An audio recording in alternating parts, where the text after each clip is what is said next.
Hey y'all, Moses here. Today I'm bringing you another video about Ring of Elysium. Ring of Elysium released on Steam Early Access today, and a lot of streamers, including myself, checked it out. Now, I spent a lot of time with Ring of Elysium before it came to Early Access on Steam, and a lot has changed. Since the downtime and subsequent patches to Ring of Elysium, the map has completely changed, and now we're on a snow map. So not only is the map completely different, the style of gameplay is also different as well. You no longer drop in a battle royale sense, but you pick a spot, you pick a kit, and then you get spawned. So you can spawn with your teammates basically right next to each other, which is fine in duos and squads, but in solo you're kind of left to just wander around the map. So you maybe heard me say you spawn in with a kit. Now, it's not a fully decked out kit. You basically pick a mode of transportation, or a gimmick, if you will, since there's no better word. So there's three to choose from: the hang glider, the snowboard, and the climbing kit.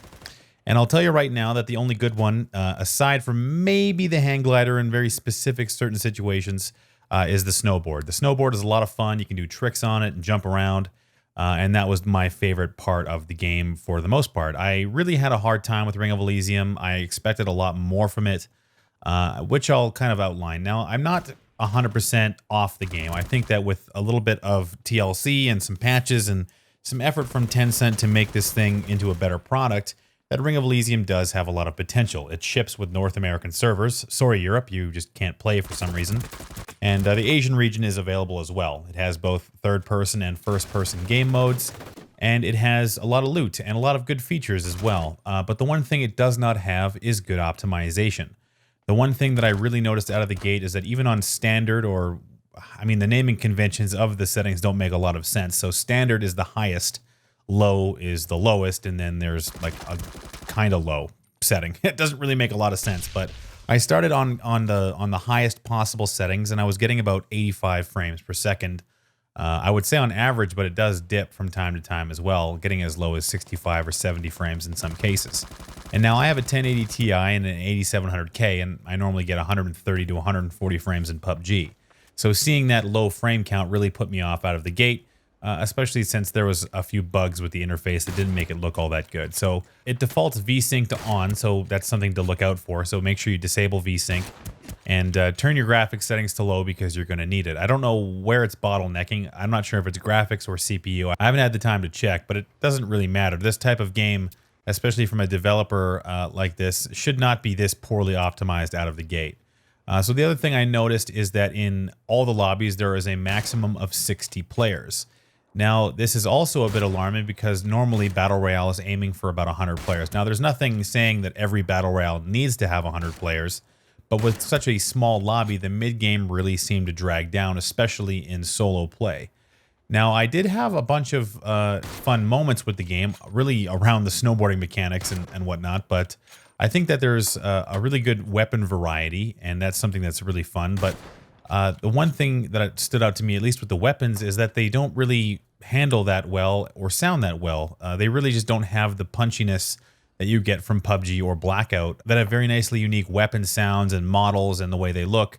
It really kind of felt like I was shooting the same gun no matter what I was carrying, even though there's a bunch of different variants across 7.62 and 5.56 rifles. I did have a good time with the SMGs, and some of the crate weapons were quite powerful as well.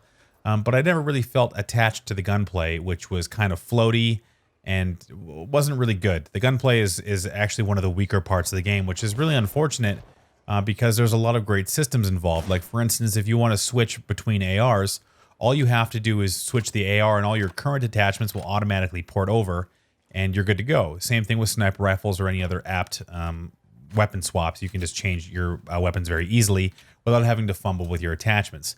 The inventory system is also not that impressive in my opinion. I think that there is a lot to be left desired for how the inventory handles and how you manage your inventory. You don't really get a choice of backpack. You spawn in with a backpack that has X amount of storage capacity, and that's what you get. You do have to pick up armor and helmets, which have two tiers, either basic or superior. The superior helmet and vest are not really that much of a difference or upgrade, at least as far as I can tell. I haven't done any research on damage reduction values or anything like that, mainly because I just don't think it's warranted, because you either get down very quickly up close because your opponent has the jump on you, or you hit your shots at distance and still take some damage in return. Ring of Elysium doesn't have a boost system either. You just med back to full, either with the full med kit, the first aid kit, or the bandages that you find. And I really didn't have a good time in solo. It was pretty punishing. If you get caught out, you can't really be in the open at all, because there's not a lot of ground cover, not a lot of dips in the terrain. And if you get caught out and start taking damage first, your ability to turn and return fire is actually quite low. Evasive maneuvers don't seem to work that well, and I was finding myself dying very quickly in solo quite often. Now, duo is a lot better, mainly due to the fact that it also has a down mechanic that we have in PUBG and other Battle Royale games. So being able to cover your teammate while they're in the down state and finish a fight is always good. But oftentimes I was getting finished, or Choco Taco. I did play a couple of games with Shroud as well, who admittedly did not like the game. But you know, the one thing that we all found is that it's really hard. It's really hard to take team fights without getting third party constantly.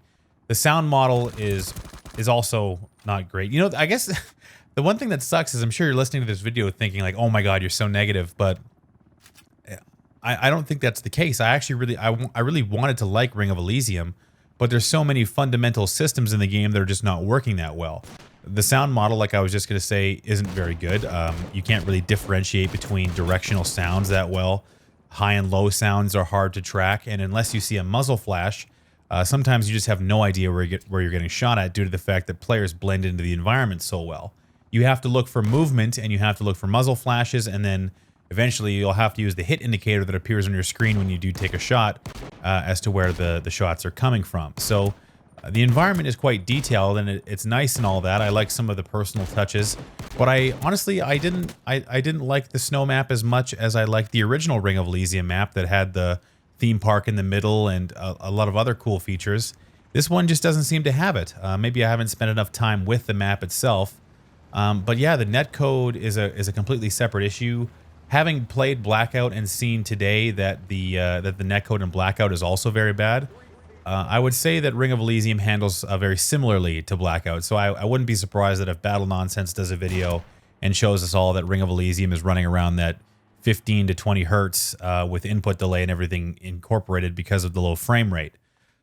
So yeah, Ring of Elysium is it's in a good spot. I think that the one thing that it has going for it is the fact that Tencent obviously has unlimited funds to make this game worthwhile. It does have a lot of cool features in it, but the one thing I found myself saying is that it has a lot of good features that I wish that PUBG would incorporate, but a lot of the stuff that it does have, PUBG has now or is working on incorporating into their game. For instance, weekly and daily challenges. That's something that's just been added very recently, but that's something that Tencent has in their product here with Ring of Elysium as well. There's also a crate system that has permanent and temporary skins, so I know a lot of you guys feel negatively about temporary skins, so that's a factor in this game as well. And there's quite a nice character customization screen, however, where you can make your character look however you want, which doesn't really matter because no one's ever going to see it, especially you, especially if you're in first person. No one is going to see what you look like, so having a very in-depth character customization screen is a complete waste of time, in my opinion. I mean, it's cool to have, it seems neat, but I don't care what I look like. I'm going to be wearing a helmet most of the time, and if I get close enough for anyone to see what I look like, either I'll be dead or they'll be dead, so it doesn't really matter.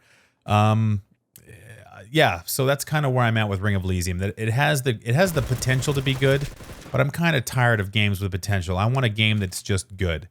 And the reality is I think PUBG is just too far ahead now on a lot of these Battle Royale titles. Blackout, I think, is still the main, I guess, quote-unquote competitor to PUBG, even though I think that with the announcement today that the Call of Duty World League will not even be anywhere near Blackout, that it's just going to be one of those extra game modes like zombies that, you know, Treyarch spends some time with, but not a lot.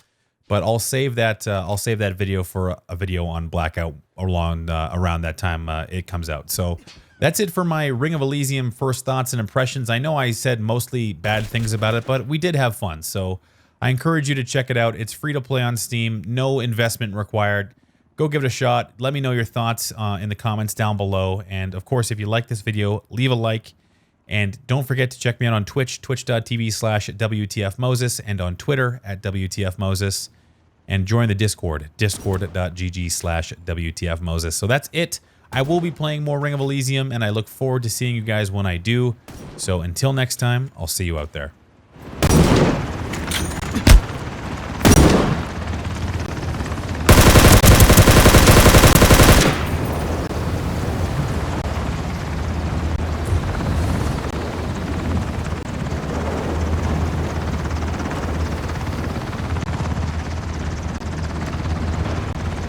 3 bucks left.